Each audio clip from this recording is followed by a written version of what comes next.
Your Honor, I've had an opportunity to go over the document that court did refer me to. I would like, his mother is here who has been testing him through this entire period. She has been testing him? She's been testing him.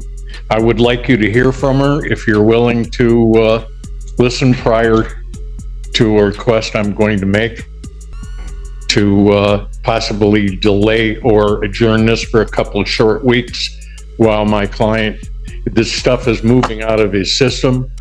He's been compliant in terms of showing up, except for one day he missed work, but he went in the next day. He claims he has not used since he got out of jail. Well, actually, before he went into jail for the 10 days. And we would ask that, Your Honor, if that was in...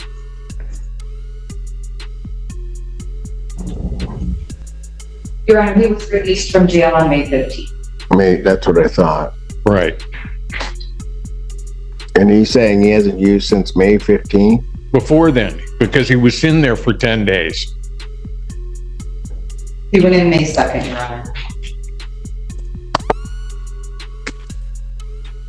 I mean, well, Mr. Wagner, I'll certainly hear from Mom, but I would also indicate to you that part of it shouldn't be in his system this long. And Your Honor, I just wanted to update the court. They do have another test that he did on July 8th that also came clean. So July 8th came back clean. So July 2nd and July 8th, he's had clean tests. Well, right, except...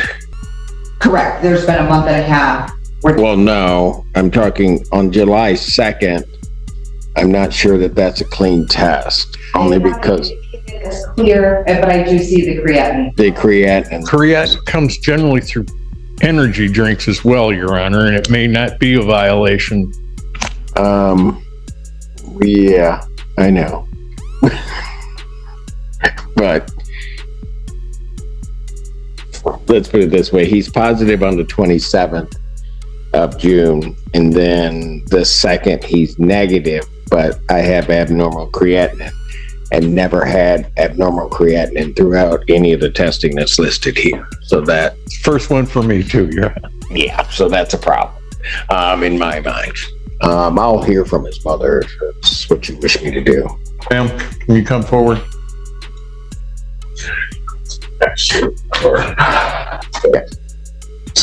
Yeah.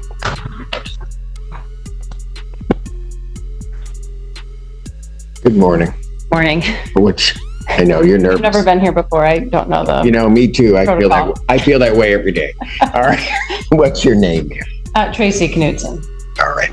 What did you want to tell me? Just that I bought these.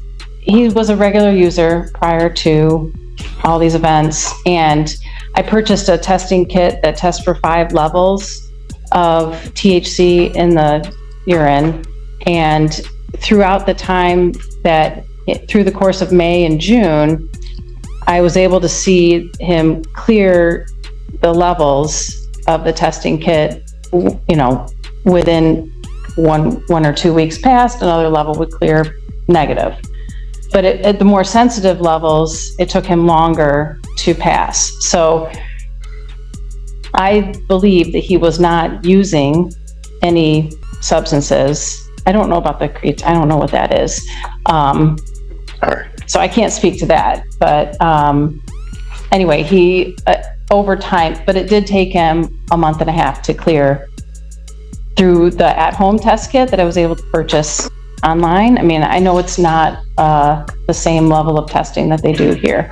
So that's all. But just wanted to say that at home, I was able to see improvements.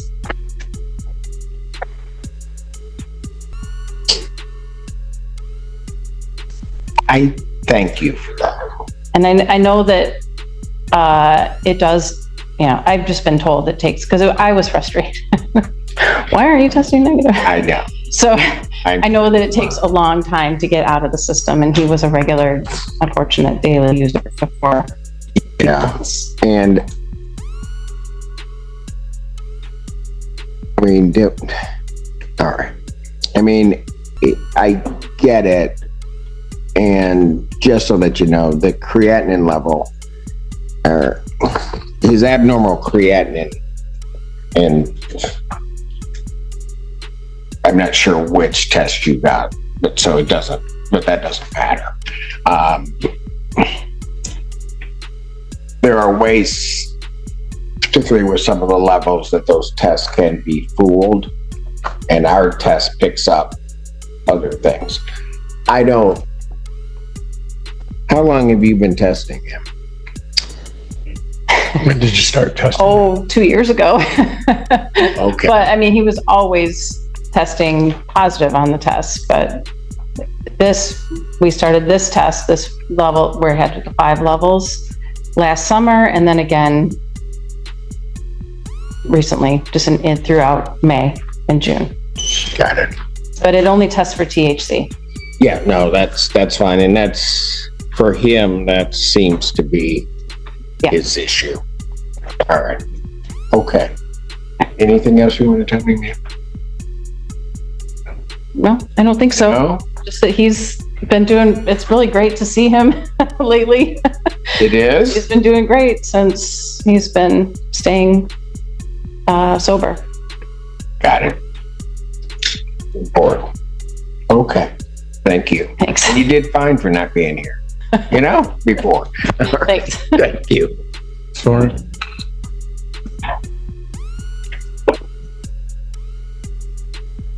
Hey, man, how old are you? 20.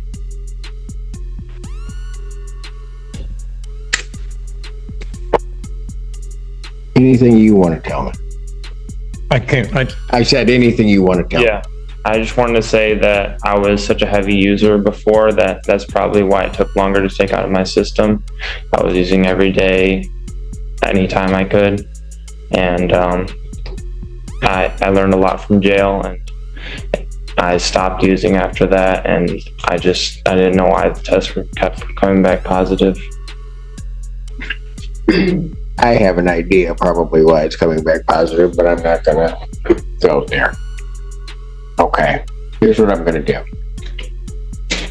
I think Mr. Wagner knows me well enough to understand. He asked, would I hear from Mom? He knows I was going to. Because she knows you better than anybody. And oddly, although sometimes you may not think so, probably loves you more than anybody. She's been trying to tell you to stop this. Why do you think she's telling you that? I can't hear him. Can you hear him? You can't hear me? No, I can't. Can you get... We got some equipment, Mr. Wagner. Because she knows it's bad for me, and I'm not having a She's Biden seen- moment. I'm she's- actually. It's okay. Sorry. she's seen the negative effects it has on me, and all the negative consequences.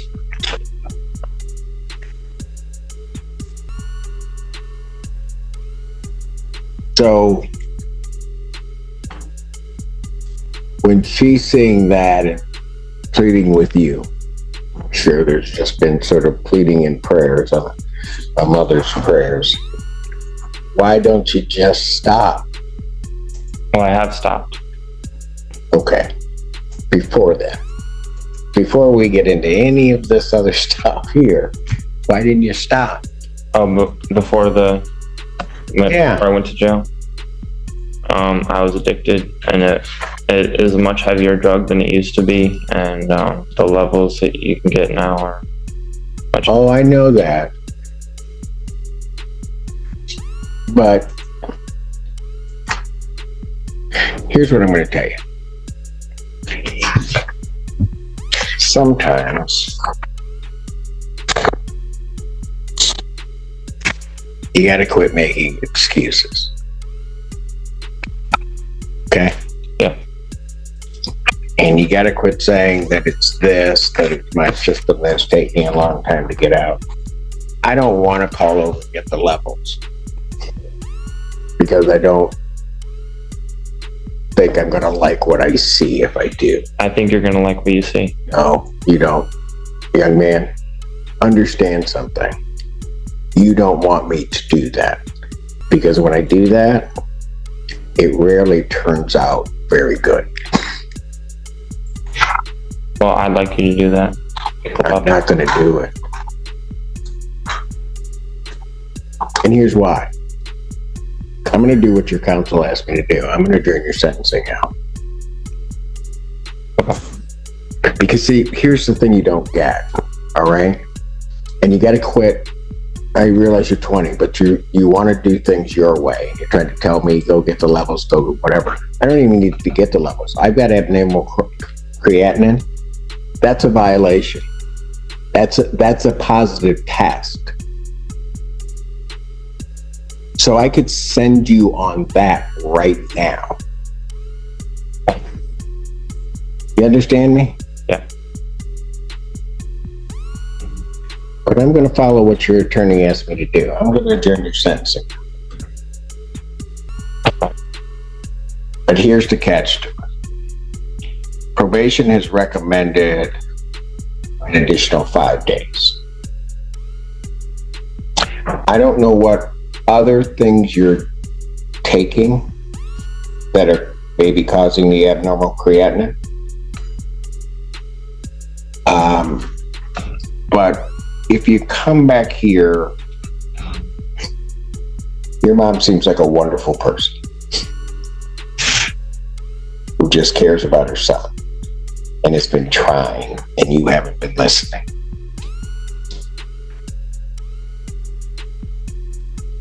I don't like people that don't listen.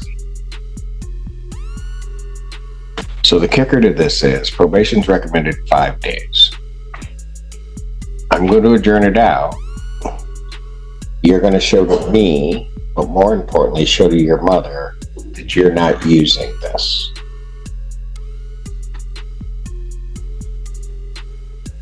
If you come back with abnormal creatinine, or you come back in anything the court determines a positive test, all bets are off. Okay. Understood? Yep. Your Honor, if I might just Yes, sir. add, he is taking medications for his bipolar disorder. He has things that you've seen in the sentencing. My pharmacological expertise is limited. I don't know whether if any of those, like he's due for an injection tomorrow, and I don't know if those could affect or not affect any of the other, The creatinine. yeah, Well, again, Mr. Wagner, here's the problem I'm having. The problem I'm having is he's probably been doing that for a while, right? And I'm going to tell you, on the face of it, here's what it looks like to me. It looks like I'm positive. I all of a sudden miss a test. I then come back positive. My next test is negative, but I have abnormal creatinine. When I see that, what that tells me is somebody's trying to mask. And I don't have the test afterwards, right? Yes, sir. So that's what it looks like to me. I was afraid you might come to that conclusion. Yeah, exactly. And so, quite frankly, had I not heard from his mom and what she's doing, I don't know that I would have followed the 5 days, because I don't think he learned anything 10 days. If I take this testing that way. But I'm going to give him a shot. And the shot is this. It's not going to be letting me down, because I get let down all the time here. So I'm not worried about that. But if you let your mother down, you're going to have a problem with me. That's what I'm really trying to get through to you. Follow me? Yeah. Give me that next one. It's about half. What's our half? Give me. July 24th is the next one, or August 28th. The day after that. August 20th. All right, let's do that.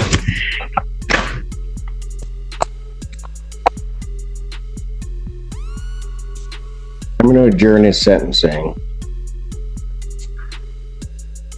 to August 28th, 2024.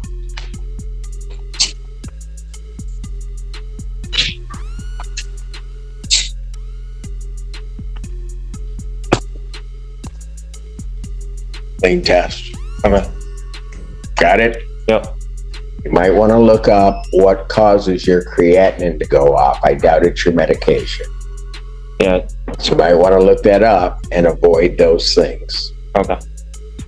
Thank you, Your Honor. Your mother has probably already Googled it because she loves you so much. Never mind. All right. Thank you. Thank you, Your Honor. Thank you, Mr. Rick. Okay. And where are we on this case? I reached out, the attorney that was here before took my email, never reached out to me. I reached out to Park Ridge.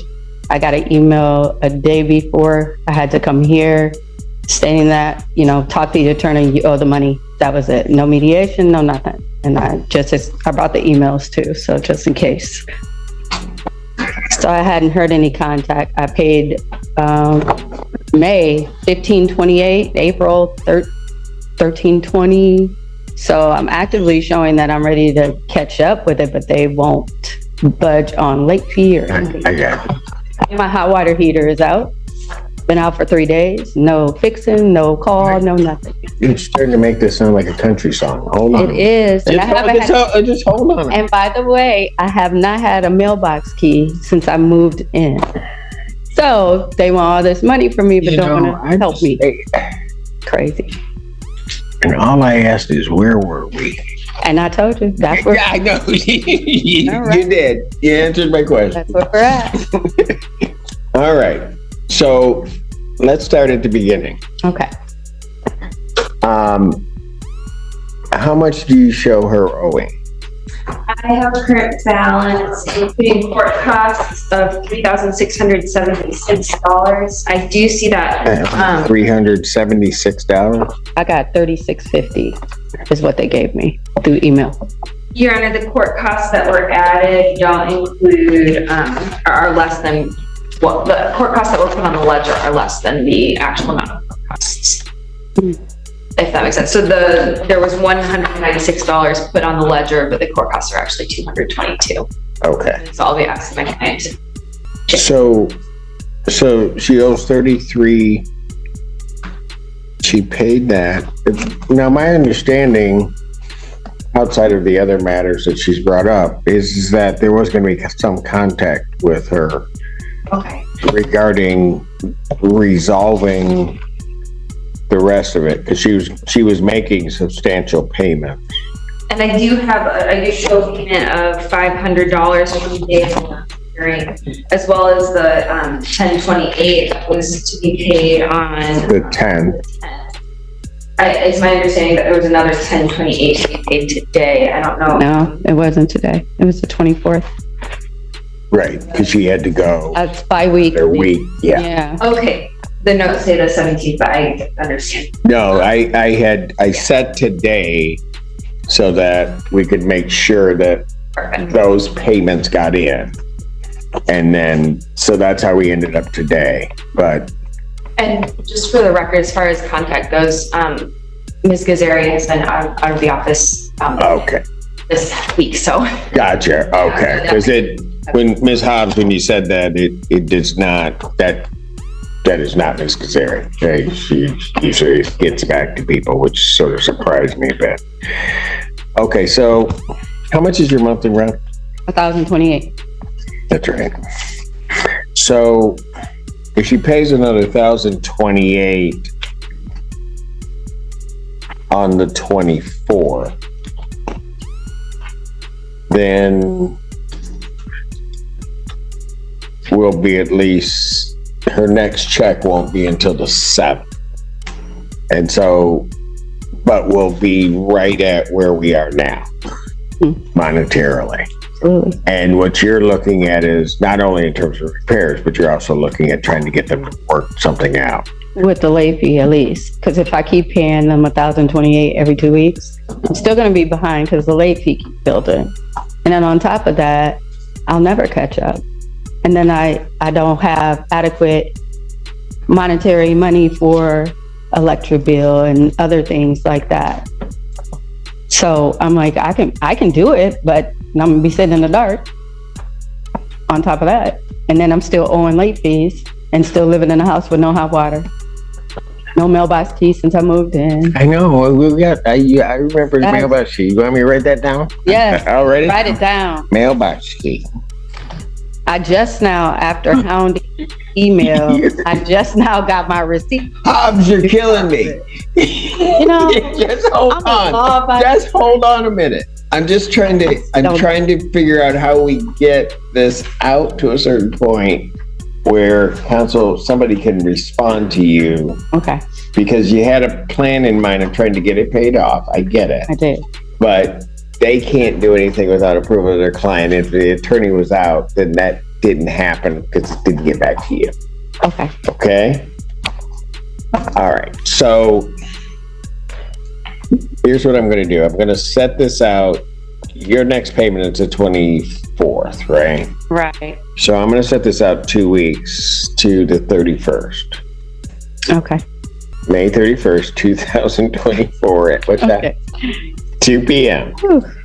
Okay? Okay. We're still good, right?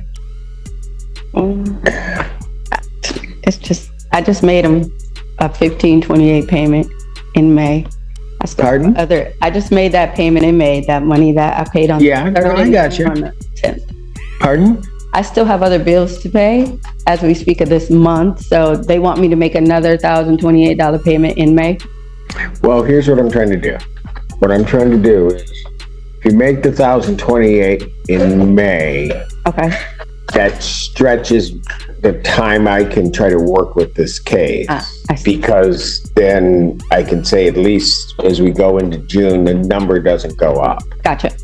You follow me? I follow you now. That's Okay. so I need All right. you to make the 1,028 It'll be May. on the 24th. Okay. Okay. Absolutely. I'll adjourn this out to the 31st. Can we check on our hot water heater Yes, I'm going to be reaching out, Your Honor. and also the mailbox key? Yes. Please. I'm almost afraid to ask, but is there anything else? Stop. No, I'm alive and I'm about to go back to work because I'm on my lunch break. So good. Then it's a beautiful day. It is Okay. Friday.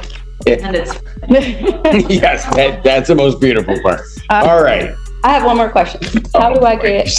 I have I to. knew it. I'm I sorry. knew it. She was almost out the know, I was door, and then almost I out got the another door. question. My brain like that.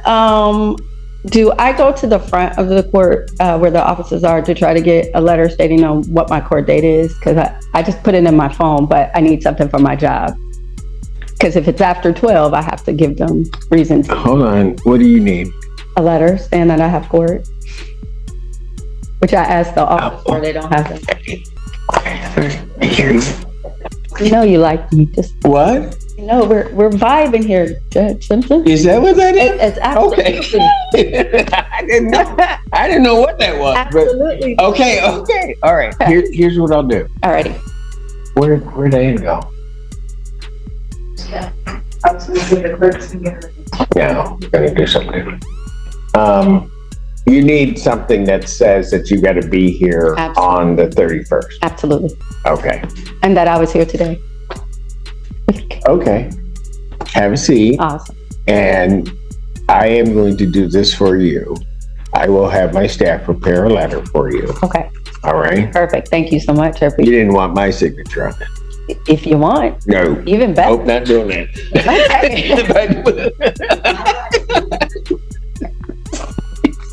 I knew she'd take it. Hamilton Crossing versus Felix. Good afternoon, Your Honor. Hello. What's your name? Tia Daniel. Are you going to yell at me like Hobbs? No, I'm Okay. not at all. I'm just checking. I'm checking with everybody because I can only take but so much in. In the grass. Oh, okay. You guys are like, okay. You're okay. Good. All right. Okay. Where are we on this? Okay. Where are we on this? Yeah, at the first hearing, Mr. Anderson had stated that he was planning to pay, about $915, Yes. by noon today. Did you get that paid? No, I have not. As of today, You I did can only not? make a 300 payment. Pardon? As of today, I can only make a 300 payment. Where's the rest of it? I wasn't able to make it in time. Pardon? I wasn't able to make it in time. How much is owed? I have a total of $1,831. Hold on a second. Bye. Bye. Pleasure. Have a good weekend. Now that she's gone, we're gonna blame her for everything. All right. Nothing's changing. Nothing's changed. Your Honor, I have a balance including court costs of $1,831.54. We're gonna find that there's no tribal issue. I'm gonna grant a judgment for possession to the plaintiff for that total amount inclusive of court costs. That needs to be paid by the 20th, writ to issue in 10 days. Money and possession. And a money judgment will enter in the same amount. What's the claim in this case? So it's not her fault. It's not Ms. Hobbs' fault. Okay, all right. So my landlord is definitely within its rights to want this payment paid. As of now, I have heard back from Autumn at SOS, my caseworker at DHC, and Friends in Need, that they will consider funding towards this amount if I have proof of employment. And the good news is that I have one more interview to get this job. So if we could please adjourn until this interview is done and I get my offer, I will then be able to provide them with that proof of employment and they can make the payment for me. I see. Okay. So you've got, what you're telling me in short form is that you have funding lined up that will pay this balance, this back balance? Yes, as long as I will provide Proof of employment. exactly. And I'm in the process of interviewing with a company in Europe. And A company in Europe? yes, I know. I'm from Europe. The problem is that, there are 6 interviews. I'm on the 4th interview. There are 6? 6. And I have proof. I have a paper for you to look at to prove that I'm not lying. It does take a little bit of time for them to schedule the interviews and then conduct them. But I'm doing great. There are 150 candidates. I'm one of the last 2 to go through this process. And if they don't hire me, they're a loss. And I'll figure something out towards Haven of Another. I see. Okay. I like the attitude though. You encouraged it. The first time I was here, I was trembling with exhaustion and angst, but you have been so kind in doing that. I feel that I was kind? Yes, you were. Don't tell anybody. Okay, I want everybody to think I'm mean. okay, I can do that for you. If that's what you wish, I can do that. Yeah. Thank you, ma'am, for those kind words. I do appreciate it. So when is this the next interview? Sometime next week, Thursday or Friday. I'm waiting confirmation from them. Okay. Let me ask you this. Let's say, and everybody in here is going to hope that it's all going to work out for you. You're going to get this. But let's say it doesn't. Okay. What were you planning on doing? The comic relief version would be to sell a kidney, but I'm going to keep them both. The other one would be to sell my car. Okay. But that would be problematic because most jobs are hybrid and I need a car. But Yeah, I know. it's Okay. over my head so I will sell the car. All right. But please, let's stay optimistic. No, I am. I'm just trying to. Okay, so here's what the issue is, and the reason why I asked that is because you're at about a $4,100 balance somewhere around there. And I don't mind cajoling plaintiff to let this interview happen. I mean, you've got a plan, right? The problem is that in 14 days or 15 days, I'm going to click in another month.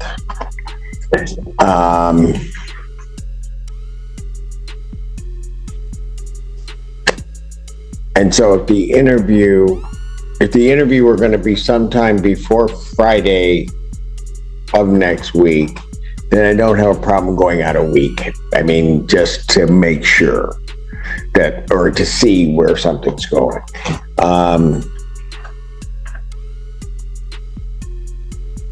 But I have a problem going to the 31st because then I'm at the end of the month. And there's not a method by which, by that 31st date, a payment can be made just to even keep this at the level it's at. That makes sense? Could you please, I do not mind seeing you again next week. I should have some news by then and can let you know what happened. Next week? Yes, if you think that that's possible, and then we can take it from there. Okay. I'm willing to do that for you. Thank you so much. And I don't know if it's over plaintiff's objection, but I'm going to do it anyway. So I'm going to adjourn this to May 24th, 2024 at 1 p.m. Okay? We'll see you then. And we'll keep our fingers crossed for you. All right. Take care. And I don't care what you say, it was still Hobbs' fault. Court calls the case, Glencoe Hills. Okay, there you are. How are you? Pretty good. How are you, sir? I'm okay. All right. Where are we on this? I wanted to speak with counsel just to see if we could come to an agreement or make a deal. I've been able to make a considerable amount of payment on the balance so far. Is down to hold on a second. Hold on a second, Mr. Pick. What's his current? Current balance, Your Honor, is $374.36. 374? Yes, and 36 cents.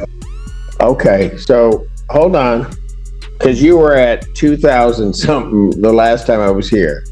So, Marcus, when are you going to be able to get the rest of this in? By the 27th of May. You can get it by that time? Yeah. And okay. All right. Hold on. What? Go ahead. What were you going to say? I was going to say I've also been able to pay further on it since then. It's down to 134. But yeah, by the 27th of May, I'll be able to completely pay the rest of the balance and get caught up. Marcus, I somehow knew you would come through. I didn't know how it was going to happen, but I said somehow great support. I may not want to know where you got the money, but that's all right. He said at 1 o'clock on the 31st. 2. All right. So what? You got that big old smile on your face, Marcus. What I'm going to do is, since you got most of this paid down, I'm going to adjourn it to the last day of the month, the 31st at 2 p.m. Okay. Hopefully at that point they'll be able to dismiss it because you're going to have paid it by the 27th, 28th. Yeah. That work? That works. Okay. You take care. You have a good weekend, my friend. You too. Y'all be blessed. All right, guys, let's break this down because this opening sets the tone fast. Defense counsel walks in already playing cleanup, trying to reframe bad drug test results as a timing issue instead of misconduct. He leans hard on compliance, missed work excuses, and the magic phrase every courtroom knows, delay or adjourn. The judge, meanwhile, is not buying the soft landing. You can hear the skepticism sharpen as creatinine levels come up. This isn't a technicality to the court, it's a red flag. The tension builds quietly but deliberately. This isn't about one test anymore, it's about patterns, credibility, and whether the court thinks someone is gaming the system. From the jump, the judge signals control, patience, and suspicion all at once. The mother steps forward, and the room shifts instantly. This is no longer abstract lab data, its parental testimony layered with hope and anxiety. She presents herself as hands-on, methodical, and invested, describing multi-level at-home THC tests like she's been running a small laboratory. Her message is simple but emotionally loaded. She watched progress happen in real time. This is mitigation through love and persistence. But there's a quiet vulnerability here too. She admits limits, acknowledges her tests aren't official, and doesn't overreach. It's a careful balance, advocating without pretending expertise. The subtext is clear. She's been fighting this battle long before the court ever saw it. The judge responds with measured empathy, but make no mistake, this is a reality check. He validates the mother's effort while dismantling the reliability of home testing with calm precision. The mention of creatinine manipulation lands like a warning shot. He's not accusing outright, but he's laying the groundwork. This exchange shows the court's dilemma, recognizing genuine parental involvement while guarding against deception. The judge doesn't rush, doesn't lecture, and doesn't escalate.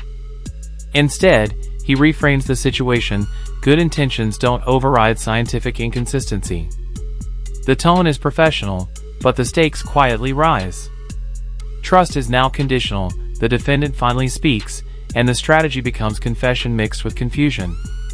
He admits to heavy daily use, almost over-admitting, as if honesty alone might unlock mercy. He blames biology, tolerance, and the strength of modern drugs, not behavior after release. It's a familiar courtroom move. I stopped, I swear, I just don't know why the numbers won't cooperate. What's striking is his frustration. It feels real, but frustration isn't proof. This moment exposes the gap between lived experience and legal standards. The court listens, but belief isn't automatic. Now the judge tightens the screws, and this turns from explanation to accountability. He strips away the pharmacology talk and reframes everything as choice versus excuse. The message is blunt. Explanations don't matter if responsibility is missing. This is less about THC and more about maturity. The judge challenges the narrative that the system is unfair, pushing the defendant to confront why change didn't happen sooner. It's not cruel, but it's firm. The courtroom energy shifts from debate to reckoning, and the defendant is clearly on the defensive. Here's where the power of the bench is unmistakable. The judge spells it out. Abnormal creatinine alone is enough to send him away today. No hypotheticals. No drama. Just authority. And then, unexpected restraint. Instead of pulling the trigger, the judge pauses. This isn't weakness, it's deliberate control. The court makes clear it sees the violation, understands the consequences, and is choosing patience anyway. That contrast, between what could happen and what will happen, raises the stakes more than immediate punishment ever could. The adjournment comes with conditions, and they are razor sharp. This is not leniency, it's probationary trust. The judge frames the second chance not as something the defendant earned, but as something borrowed from his mother's credibility. That matters. The warning is explicit. One more abnormal result, and the door slams shut. The court is clear that disappointment won't be abstract, it will be personal. This moment locks accountability to family, not just law, which hits harder than jail time ever could. Defense counsel attempts a last pivot, raising medication concerns and mental health treatment as potential explanations. The judge listens but dismantles the argument methodically. He explains how the test pattern looks like masking behavior, whether intentional or not. Crucially, he admits that without the mother's testimony, the outcome would likely be worse. That's transparency, and it's powerful. The sentencing adjournment to August is granted, but it's wrapped in a warning that lands like a verdict deferred, not avoided. This is mercy with teeth. A clean break into a new case, and the tone resets. Now it's housing court, and frustration replaces fear. The tenant outlines missed communications, payment history, and a sense of being ignored. There's no denial of debt here, just confusion and exhaustion. The judge immediately grounds the discussion, signaling that emotions are heard but structure matters. This is about logistics, not morality, and the shift is sharp. Different case, different rules, same pressure, numbers take center stage. Balances, court costs, ledger discrepancies, it's procedural but critical. The confusion itself becomes the conflict. The tenant isn't refusing to pay, she's trying to understand what she actually owes. The judge parses the details carefully, making sure assumptions don't harden into rulings. This segment shows how easily housing cases spiral, not from defiance, but from miscommunication. Precision matters here, and the court slows things down to regain control. This is where the human cost surfaces. Late fees stacking faster than income, utilities at risk, no hot water, no mailbox key. It's not dramatized, it's practical misery. The tenant explains how paying faithfully can still leave you trapped if penalties keep accumulating. The judge listens closely, not dismissively. This isn't about excuses, it's about feasibility. The court begins shifting from enforcement toward problem solving, which is rare and notable. The judge crafts a bridge instead of a hammer. An adjournment, a concrete payment plan, direct attention to repairs, and even court documentation for the tenant's employer.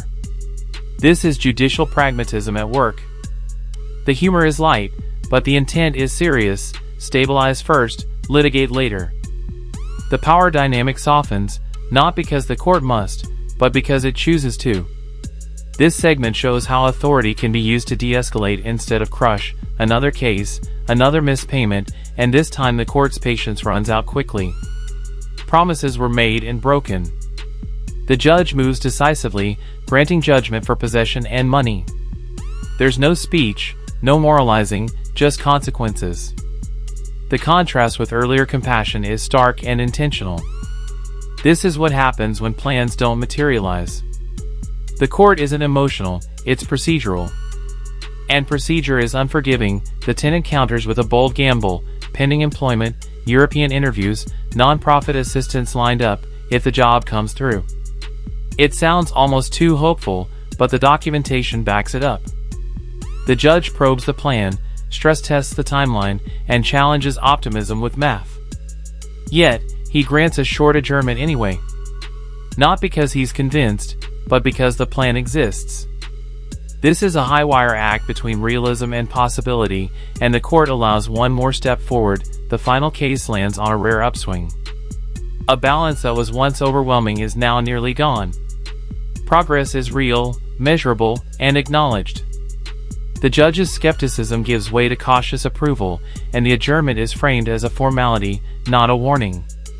Relief replaces tension. The court rewards follow-through, not promises, and the energy in the room reflects it.